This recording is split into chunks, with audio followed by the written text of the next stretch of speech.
Hello, and welcome to the third episode for the Expressive Watercolor Portrait series. Last time we were working on filling in the pen value scales, and now we are going to take those value scales and learn how to apply them to a rounded shape to show shading and to create realistic looking forms. So we are going to complete this practice, and I would like for you to have this page out and your lesson guide open to the page that says Pen Sphere Practice. I would like for you to open it to that page and place that on your non-dominant side so that as we work through these steps, you are able to see what to do next in addition to hearing me say it out loud. Now, you should also have 3 pens that we have been working with.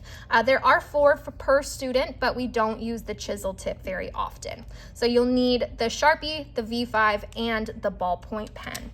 We are also going to start with a pencil, so you can just grab one from your table block.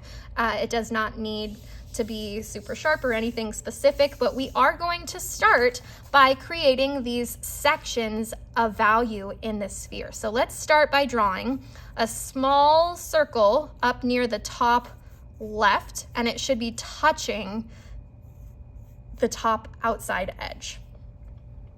So go ahead and draw that circle with a pencil,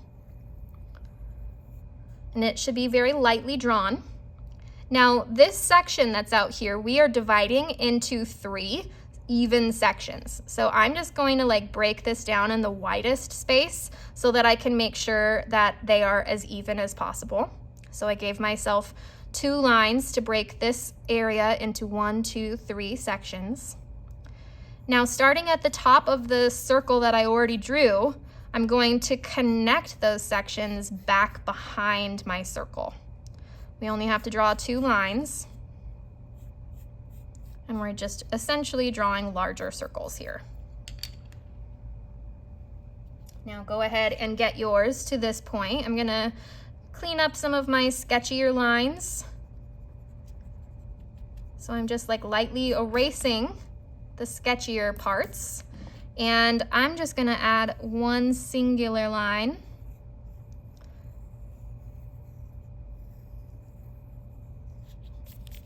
All right. Now, we drew these sections because they are essentially the sections that we have laid out for ourselves on the value scale. So it's going to go Sharpie, V5, ballpoint, white. Okay, so let's start with our Sharpie, and I am going to have you do something kind of weird, but if you are right-handed, I'm gonna have you turn your paper upside down. If you're left-handed, keep it in the same location. Now, what we're gonna do is I'm going to draw from the top of this line, and I'm going to make the letter C, but a backwards one. So we're just starting to line the outside of this little crescent moon shape that we just created. Now, I'm going to create a scribble texture. So I'm going to add just little circles kind of open here. And we want it to get skinnier as it reaches those little points. Now I'm going to fill the rest of this with some bigger scribbles all the way up until I reach that first line. So we want more white space showing in these bigger circles.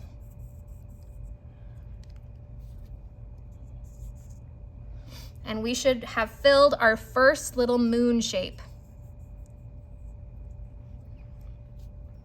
We can cap our Sharpie.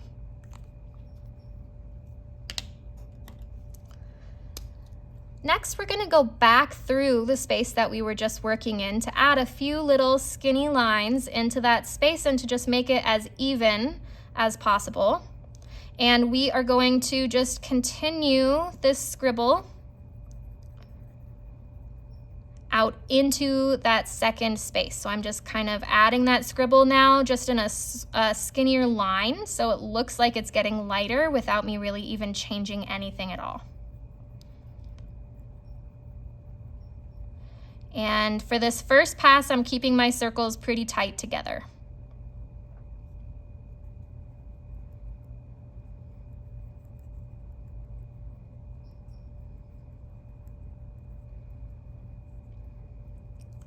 All right, now for the second pass, I'm gonna loosen up my scribble size. So it's getting to be a bit bigger, and I'm also using a much lighter pressure with my hand.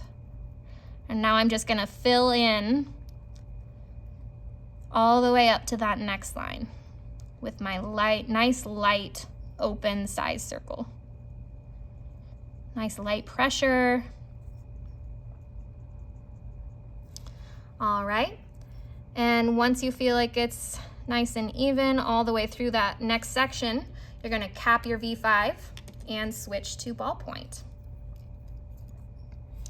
Now we're gonna go back in with ballpoint all the way up to where it's solid. And I'm just using light pressure here, and I'm just kind of filling in near the base with just a little bit of light value so that it's not just white near the bottom. And I'm gonna work my way out, and I'm just kind of lightly filling all of this white space with ballpoint.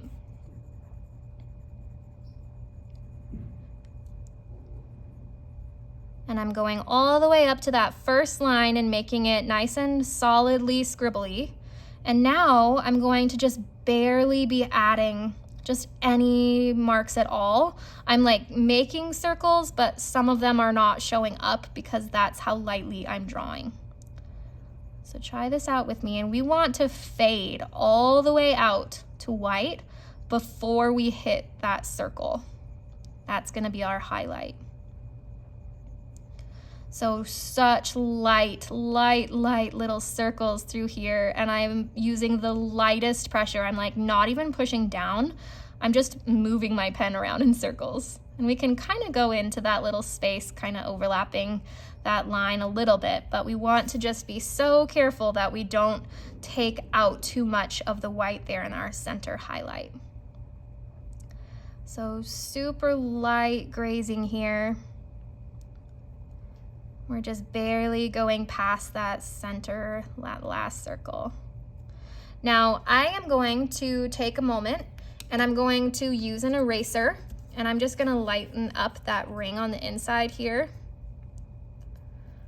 And if you can see your other lines, you can erase them, but we really only need to get rid of that last little circle. And now I'm going to put my eyelashes in front of my eyes, and I'm squinting to see where are the abrupt edges happening in mine. Where do I need to add another layer to bridge the gap between any value sections? So I'm just letting my pen just kind of like guide itself, like I'm looking for the areas that are lighter, and then I'm going to fill them and making those transitions nice and smooth. So this does take a little bit of time here, but it's where the money is. This is like where the magic happens. This is where you make the biggest difference in your end result, is really taking the time and having the knowledge to understand how you change the values here. So take your time going through this, and the next and final portion of creating this sphere is to add a shadow directly underneath. And you can use the same techniques. We're just gonna do this fairly quickly. I'm gonna take a Sharpie and add a solid black. I'm gonna open that up with some scribbles. Then I'm gonna add some V5 over the top of it with nice tiny little scribbles. We want that to be nice and tight here. And then I'm gonna come in with my ballpoint and help fill all the way back through until I get that nice transition all the way out. So we should have a nice value fade for our shadow underneath the sphere as well. And the more you practice these value transitions, the easier it will be when you begin starting to shade in people. So take your time on this practice. It really does make a difference.